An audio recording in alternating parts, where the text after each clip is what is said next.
Hi, it's a Friday and I know you missed us and I missed you too. So today I had a customer come in and I was showing her all about scan the hoop.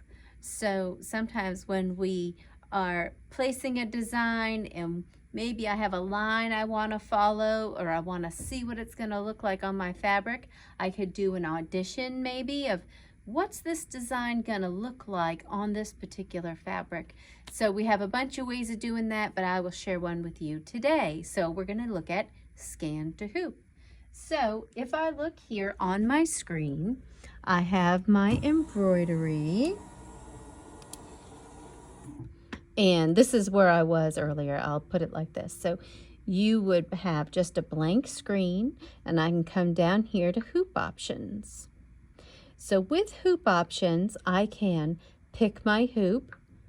Right today, I'm going to use a 120 by 120 that came with the machine. This is on my Epic 3. I don't think I mentioned that, but it is a Epic 3 feature that we're talking about today.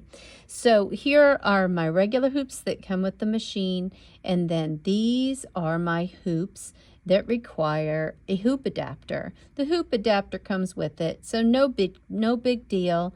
It's nice that I can use all those hoops that I've accumulated over the years with the new machine, even though they've changed how the hoop attaches to the embroidery unit. They've come up with a workaround, so I can use that hoop adapter and still use what I had before. But anyway, so I've chosen my 120 by 120. And I'm going to pick this background feature. So here I could change color and I can pick different backgrounds. Say I want to pick a background color that matches my fabric to see, audition colors and things.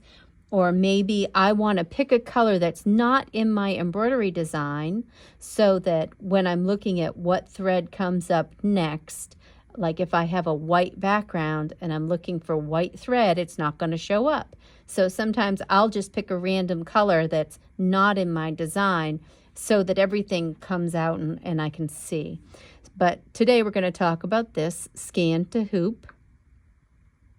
And so I've just got this pretty little fabric that I've hooped in my 120 by 120 just because it'll give us a good show. So I'm going to hit start hoop scan, and it says touch OK to start the hoop scan.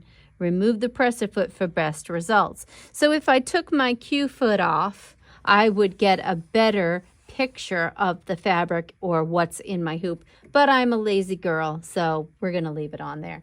I'm going to hit OK. And now my embroidery arm's going to come over into position. And I can attach my hoop just like that. And hit OK. It reminds me here, hey, we said we were using 120 by 120. That's what you're giving me, right? And I say, OK. And now it's going to go through the scanning process. So the camera that's built into the machine is taking little pictures as it goes through the area of the hoop. And what we're going to end up with is our fabric. I hate to let the cat out of the bag, but you guys knew where I was going with this. So now we're going to say, we're just going to hit my hoop options again to close that. And look, there is my fabric. How cool is that? Say, let's see, I'll put my name here so you can get my drift. So we'll say Beth was here. And then I'm going to close that window. And there's my name on the fabric. So an accurate representation of my design, its scale, how it's going to fit, exactly what it's going to look like on my fabric. If I had, let's pretend I had a diagonal line I wanted to follow.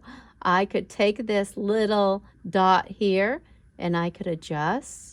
And instead of going through design positioning even, I can really cheat and know exactly what it's going to look like, position my design on my fabric, just how it's going to be in my hoop. And I think that is so amazing.